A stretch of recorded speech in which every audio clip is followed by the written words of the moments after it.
लिखा है, ऐ शोहरों तुम भी अपनी बीवियों के साथ अक्लमंदी से बसर करो और औरत को नाजुक ज़र्फ जानकर उसकी इज्जत करो।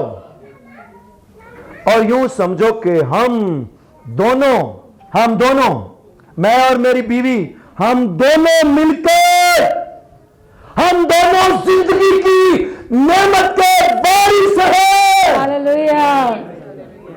अपनी जितने लोग अपनी बीवियों के पास बैठे हैं जरा खड़े हो, मियां बीवी जहां जहां मियां खड़े हो जरा, और अपनी बीवी का हाथ पकड़ कर कहें हम दोनों जिंदगी की नेमत के वारिस हैं,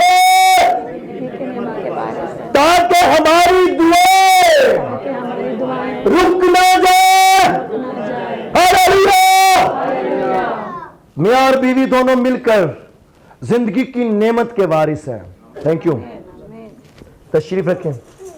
जिंदगी की नेमत के वारिस हैं ताकि तुम्हारी दुआएं रुक ना जाए। दुआओं के रुकने की सबसे बड़ी वजह भी यही है कि दोनों मियां और बीवी इकट्ठे नहीं होते, मुत्फिक नहीं होते। और शोहर को कैसा होना चाहिए? लिखा है, कलाम मुकद्दस में लिखा है, खुदा ने आदम को बनाया और आदम को खुदा ने एक अहम जिम्मेदारी दी। उसे कहा तुम इस बाग की बागबानी और निगाहबानी करना। आदम को निगाहबान ठहराया। हर मर्द, हर शोहर जो अपने खानदान का है, मियां बीवी के दरमियान जो शोहर है वो उस खानदान का, उस घराने का निगाहबान है। शोहर क्या है? कितने शोहर हैं इस जगह पर मौजूद? तो कलाम मुकद्दस के अंदर लिखा है, बस निगहबान को बेइल्जाम। निगहबान को कैसा होना चाहिए? कैसा होना चाहिए निगहबान को? बोले जरा, शाबाश। निगहबान को बेइल्जाम। और आगे लिखे, और एक बीवी का शोहर परहेजगार, मुत्तकी, शाइस्ता, मुसाफिर परवर और तालीम देने के लायक होना चाहिए। किसको? शोहर को। शोहर को तालीम देने के लायक होना चाहिए। तो जिस शोहर दी अपनी तालीम को ना होए वो कितों देगा? जिन्हों आप तालीम की जरूरत हो जिसे, तो वो कहां से लेगा? उसको चर्च आना चाहिए ताकि वो तालीम को हासिल कर सके। ये थी हमारा पुराना टॉपिक, जो बातें मैंने आपको रिमाइंड करवाई ताकि आप इनको याद रखें और अपने पल्ले से बांध लें। जी मैम। 4 बातें हमने शौहर की सीखी कि 4 बातें कौन सी ऐसी होनी चाहिए जो अच्छे शौहर में होती हैं। 4 ही बातें हमने सीखी कि एक अच्छी बीवी में क्या होनी चाहिए। और 4 बातें हमने भाई साबर से सीखी कौन सी है जो खानदान में होनी चाहिए, यानी कि मियाँ और बीवी। हम 3 हफ्ते पहले हमने सीखा था सिर्फ यहाँ तक, खुदा, मर्द और औरत, खानदान। ये सीखा था कि इस जो ही खानदान है इसका सरबरा खुदा है। आज हम सीखेंगे कि साथ जब मर्द और औरत को खुदा ने बनाया और कहा कि बढ़ो फलो और जमीन को मामूरो महकूम करो, यानी कि खुदा ने उन्हें बरकत दी और आगे बढ़ने की ब्लेसिंग दी। और क्या हुआ कि फिर बच्चे। तो क्या है कि इन तीनों का सरबरा कौन है? खुदा है। क्योंकि जिन खानदानों में खुदा नहीं होता वो खानदान कमजोर हो जाता है, लागर हो जाता है। इसलिए सबसे ऊपर कौन है? खुदा, कि जिसका हाथ हमारे सर पर रहता है। आमीन। इससे पहले कि मैं और हवा बढ़ते और फूलते और जमीन को महमूरो महकूम करते और 2 से 3 हो जाते, सब कुछ बेहतरीन था। अदन के अंदर सब कुछ बेहतरीन था। मैं अपनी निगहबानी भी कर रहा था और मैं बागबानी भी बड़े एहसन तरीके से कर रहा था। सब कुछ ठीक था, मैं था, मेरा घराना और मेरा खुदा था। मेरा खुदा मेरे खानदान का हिस्सा था। हम मिलकर रहते, मिलकर बातें करते और मिलकर सब कुछ किया करते थे। मगर क्या हुआ? औरत अपने ट्रैक से हट गई। उसने क्या किया? उसने नाफरमानी कर दी। उसने खुदा के हुक्म को रद्द कर दिया। खुदा ने क्या कहा था कि तुम इस बाग में मौजूद हर दरख्त का फल खाना, लेकिन इस दरख्त का फल ना खाना। और क्या हुआ? वो बहकावे में आ गई, और बहकावे में आकर उसने क्या किया? अपने खानदान को सजा के लायक ठहरा दिया। औरत ही है जो घर को जोड़ कर रखती है। कहते हैं कि औरत ही है जो अपने घर को संवार सकती है, और औरत ही है जो अपने घर को बिगाड़ सकती है। तो ये वो औरत थी जिसने अपने घर को बिगाड़ दिया। वो बागे आदम से निकाल दिए गए। इससे पहले कि वो बागे आदम से निकाल दिए जाते, जब खुदा ने आदम और हवा को बनाया और उसने कहा इस बाग के तमाम दरख्तों के फल खाना, बिना रोक और टोक उनको इजाजत थी कि वो तमाम फल खा सकते थे, मगर उस दरख्त का फल ना खाना जिसकी इबादत खुदा ने हवा और आदम को मना किया था। यहां खुदा नाराज जरूर हुआ, उसने घर से निकाल जरूर दिया, लेकिन अपना रिश्ता खत्म ना किया। सिर्फ वक्ती तौर पर कह ले कि हम उसकी या हमारी जो थी रफाकत खत्म हुई थी। क्योंकि अभी हमने गीत भी गाया कि जहां 2 या 3 जमा हो, यानी कि 2 मर्द और औरत, अगर जहां पर मियाँ और बीवी जब तक उनकी औलाद नहीं होती वो खुदा को याद करते हैं, उसकी शुक्रगुजारी करते हैं, तो खुदा उनके दरमियान आन मौजूद होता है। जब मर्द और औरत और खुदा खानदान, उसके बाद जब बच्चे हुए तो यह खानदान मुकम्मल हो गया। जो कि हमने पिछले संडे भाई साबर से सीखा था कि खानदान में 4 असूल हैं: अवेयरनेस, कम्युनिकेशन, डिसिप्लिन और बाउंड्रीज। इन चारों को हमें अपने बच्चों को सिखाना है। उन्हें कलाम की आगाही देनी है, उन्हें कलाम के नज़्म व ज़ब्त को सिखाना है कि किस तरह से हम कलाम को सीखकर अपनी जिंदगी को नज़्म व ज़ब्त में ला सकते हैं। हमारी क्या बाउंड्रीज है, एक मसीही खानदानी बच्चे की क्या हदूद है कि उसको किस हद तक रहना है और किस हद से बाहर जाना है। और आपस के ताल्लुकात, यानी कि ये नहीं है कि बाप और माँ मसरूफ हैं और बच्चों का पता ही नहीं हो कि बच्चे क्या कर रहे हैं, ऐसा नहीं होना चाहिए। कम्युनिकेशन होनी चाहिए, पेरेंट्स की अपने बच्चों के साथ बातचीत होनी चाहिए, बच्चों के मसाइल को सुनना चाहिए, बच्चों की हर बात को गौर से सुने और उनके मसलों को हल करना है। ये 4 असूल जिस खानदान में भी होते हैं और उनका सरबराह खुदा होता है तो वह कामयाब मसीही खानदान होता है। अगर हम खोलें कोलसियों 3 बाब उसकी 18 से 20 आयत, जहां पर तीनों के लिए, मर्द के लिए भी, औरत के लिए भी और बच्चों के लिए भी हिदायत है, नसीहत है। कोलसियों 3 बाब उसकी 18 से 20 आयत है। सबसे पहले है बीवियों के लिए।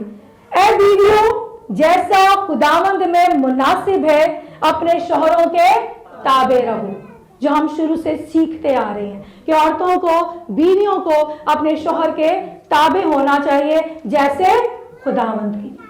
दूसरा शौहरों के लिए है कि शौहरों अपनी बीवियों से मोहब्बत रखो और उनसे तल्ख मिजाजी ना करो। ये नहीं कि बीवी ने अगर कोई बात पूछी है, बात दफा होता है कि शौहर लेट आता है घर और बीवी पूछ बैठती है कि जनाब कहाँ थे, क्यों देर से आए हैं, बजाय कि उसको प्यार से जवाब दे, बताए कि मैं यहाँ था, आगे से उल्टा जवाब देते हैं, ये है तल्ख मिजाजी। तो वो कह रहे हैं कि शौहरों अपनी बीवियों से तल्ख मिजाजी ना करो। मर्द और औरत का आपने सुना, नसीहत की गई है। अब बच्चों के लिए भी है, ऐ फर्जंदों, ये नहीं कि सिर्फ बेटों के लिए है, क्योंकि खुदावंद में बेटे और बेटियां बराबर हैं, क्योंकि जो कोई इस पर ईमान लाया है उसको उसने खुदा का फर्जंद होने का हक बख्शा, यानी कि बेटे और बेटियां। ऐ फर्जंदों, हर बात में अपने माँ बाप के फर्मा बरदार रहो, क्योंकि ये खुदावंद में पसंदीदा है। जो बच्चे बैठे हैं, बेटे और बेटियां बैठी हैं, देखिए आपके लिए भी कलाम में नसीहत है। हमने क्या करना है? अपने माँ बाप के फर्मा बरदार रहना है, क्योंकि ये बात खुदावंद को पसंद है। अगर जो बच्चे अपने माँ बाप के फर्मा बरदार नहीं है तो ये बात खुदावंद को पसंद नहीं है। तो हमें वो काम करना है जो खुदावंद की नजर में पसंदीदा है। आमीन आमीन। इससे पहले हम इस क्लोजिंग की तरफ जाएं, बच्चों के ताल्लुक से जो इस दौर का अहम तरीन खानदान का मसला है, बेटे और बेटियों का, उनकी शादियों का और उनके रिश्तों का, जरूरी है कि हम उनको डील करना, अच्छे बेटियों के लिए अच्छे लड़के ढूंढना और लड़कों के लिए अच्छी बेटियों को ढूंढना, ये कहां से ढूंढी जाएंगी? ये कौन सी दुनिया से मिलेंगे? मेरे एक दोस्त, उनके अजीज से, उन्होंने उसे घर बुलाया और जैसे ही वो उनके घर पहुंचे, उसने देखा अंदर से कुंडी लगी हुई थी और बेटी ने अपने आप को बंद किया हुआ था और वो खुदकशी करने की कोशिश में थी और वो जोर जोर से रो रही थी। दरवाजा नॉक किया, उसने कहा बेटा दरवाजा खोलो, मैं आपसे एक बात करना चाहता हूं। उसने दरवाजा खोला, बेटी भागती हुई आई। मेरा दोस्त कहता उसने मुझे गले लगाया, उसने कहा क्या मैं जानवर हूं? मैं भेड़ बकरी हूं, गाय बैल हूं, मैं क्या हूं? उसने कहा क्या हुआ है? लड़के वाले देखने के लिए आए थे। लड़की चाय लेकर आई, जो हमारे उमूमन खानदानों में होता है। बेटी चाय लेकर आई, उसके साथ जो देखने के लिए लड़के की मां थी, उसने कहा बेटा इधर ही रुक जाओ। चाय उसने रख दी, रुक गई। उसने कहा 10 कदम पीछे जाओ और चल कर आओ। वो 10 कदम पीछे गई और चल कर आई। उसने कहा खड़ी रहो। उसने कहा मुंह खोलो, अपने दांत दिखाओ। उसने मुंह खोलकर दांत दिखाए। उसने सूंघा, सिगरेट तो नहीं पीती, नस्वार तो नहीं खाती। उसने कहा आपकी हाइट कितनी है? उसने कहा 5 फुट। उसने कहा वजन कितना है? उसने कहा अगर 60 किलो से ज्यादा हुआ तो हम नहीं करेंगे। उसने कहा तेरी तालीम कितनी? उसने कहा मास्टर किया हुआ मैंने। उन्होंने कहा लड़की का वजन ज्यादा है, इसलिए उम्र भी ज्यादा है, वजन भी ज्यादा है, इसलिए हम नहीं करते। वो चले गए। लड़कों वालों को कैसे और हमें बिहेव करना चाहिए, इस बात को सीखने की जरूरत है। उसी दौरान हमारा एक दोस्त आया, कहते मैंने उसको कहा बेटा यह आपका कसूर नहीं है, क्योंकि जो खानदान आपको देखने के लिए आया था वो नस्ली नहीं था, उनका ताल्लुक जानवरों के घराना से था। अगर आप किसी को हीरा किसी प्लेट में डालकर गधे के आगे रख दो, तो अगर गधा उसे गिरा दे तो उसमें हीरे का क्या कसूर है? कसूर तो उस गधे का जिसको पता ही नहीं चला। इसलिए ना बेटी गाय बैल है, ना भेड़ बकरी है।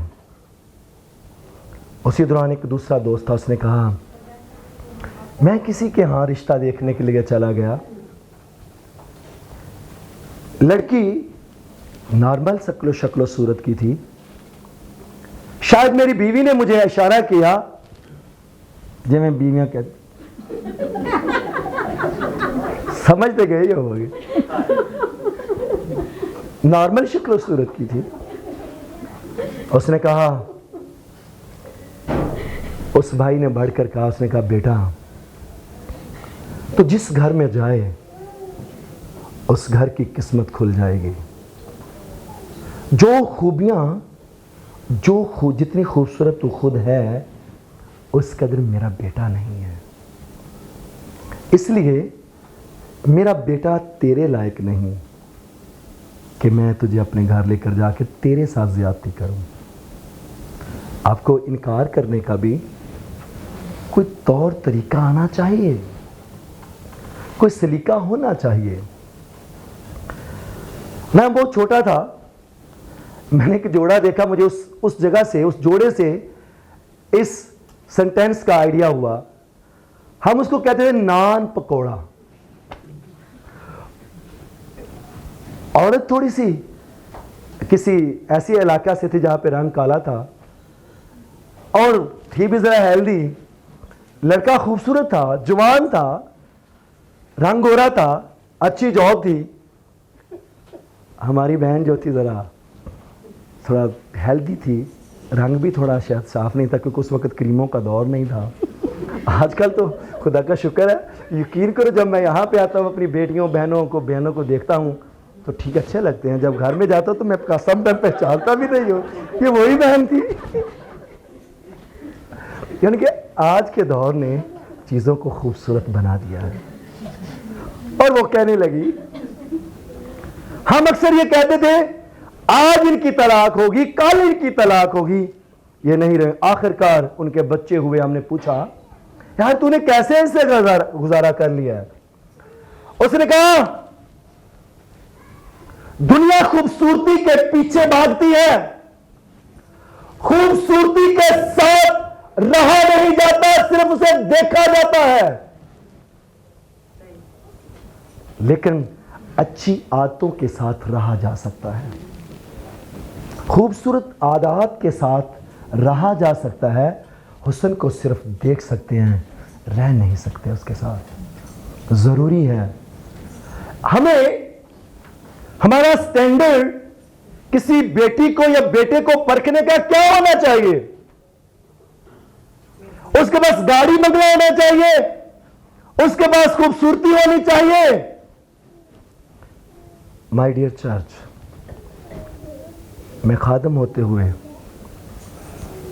आपको नसीहत करना चाहता हूं। मैंने खूबसूरत नौजवानों को देखा है जिनके साथ खूबसूरत लड़कियों की शादी हुई, पूरी जिंदगी लड़का पाउडर पी के गुजारता है और हमारी बेटी, हमारी बहन सारी जिंदगी सिसक सिसक कर उस खूबसूरत पाउडरी के साथ जिंदगी गुजारती है।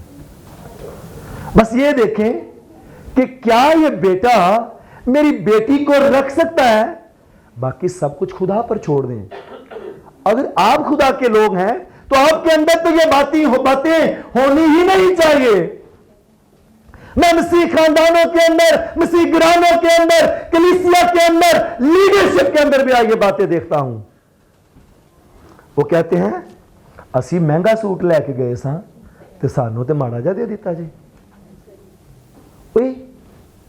हम तो बेटी के लिए अंगूठी भी लेकर गए थे, ये भी लेकर गए थे, तुसी मेरे बेटे वास्ते की लैके आए हो? कुछ भी नहीं लेकर आए। अगर उस बेटे की जिंदगी ही ना हो, अगर उस बेटी के कुछ भी हो जाए तो फिर वो कहाँ जाएगी? फिर उसको कौन रखेगा? 30 साल के बाद बहुत सारी बेटियों के मैंने रिश्तों में प्रॉब्लम्स देखी हैं। कोशिश करें ये नौबत ना आए। कोई लड़का देखें कमाने वाला, उसके साथ ओके कर दें, बाकी चीज़ें खुदा पर छोड़ दें। खुदा आपके लिए सब कुछ मुहैया करेगा। जिसने उसको पैदा किया है उसने उसके साथ उसको बरकत भी दी है। आप उसको बस एक चीज देकर भेज दें, उसको खुदा देकर भेज दें, आपकी बेटी उस घर की खूबसूरत मलका खुद बन जाएगी। आमीन। यह ज़रूरी है कि हमें ख़ानदान को खुदा के साथ रिलेट होना चाहिए। और ये जिम्मेदारी औरत पर आती है। 70% तरबियत परवरिश औरत करती है, क्योंकि मर्द तो काम के सिलसिले में बाहर होता है, वो 30% तरबियत करता है। क्योंकि हम माएँ अक्सर कहती हैं, अच्छा तेरे पापा को आने दे, मैं उनको बताऊंगी तूने आज ये किया है। यानी कि परवरिश मैं कर रही हूँ, तरबियत बाप ने करनी है। बाप का नाम ही बच्चे की तरबियत करने में शामिल होता है, चाहे वो कुछ भी ना कहें। अक्सर मैं जायन को डांट देती हूँ, मेरी बात नहीं सुनता तो मैं कहती हूँ अच्छा मैं भी तेरे पापा को कॉल करती हूँ, मैं अभी उनको बताती हूँ। वो वहीं से डर जाता है, हालांकि आदर कुछ भी नहीं कहते, ये बल्कि हंसते हैं। तो मैं इनसे लड़ती हूँ कि आप तो मेरी तरबियत को भी वो कर देते हैं, मैं उसे ड्रावे देती हूँ और आप आकर उसके साथ हंसते हैं। लेकिन बाप का नाम ही तरबियत है। पौलुस रसूल का पहला शागिर्द तीमुथियुस, तो जिसको देखते ही तीमुथियुस ने अपना शागिर्द बनाया, क्योंकि उसने कहा, अगर आप दूसरा तीमुथियुस और उसका 3 बाब और उसकी 15वीं आयत अगर 14वीं भी पढ़े, जिसमें नसीहत की गई है, उसे साथ में नसीहत भी की गई है, मगर तो उन बातों पर जो तूने सीखी थी, ये पौलुस रसूल तीमुथियुस से कह रहे हैं, और जिनका यकीन तुझे दिलाया गया था, ये जानकर कायम रहे कि तूने उन्हें किन लोगों से सीखा था। यानी कि वो कह रहे हैं कि तू ये बात याद रख कि जो बातें तूने सीखी हैं, ये तूने किससे सीखी है। और तीमुथियुस की तरबियत में भी 2 औरतों का हाथ था, उसकी माँ और उसकी नानी का। अगर आप अपने बच्चे की तरबियत इस तरह से करें जिस तरह से यूनिके और लोइस ने की थी, तुम्हारा बुलाने वाला पाक है। हम उस पर ईमान लाने के वसीला से मुफ्त के रास्तबाज और पाक ठहरे हैं।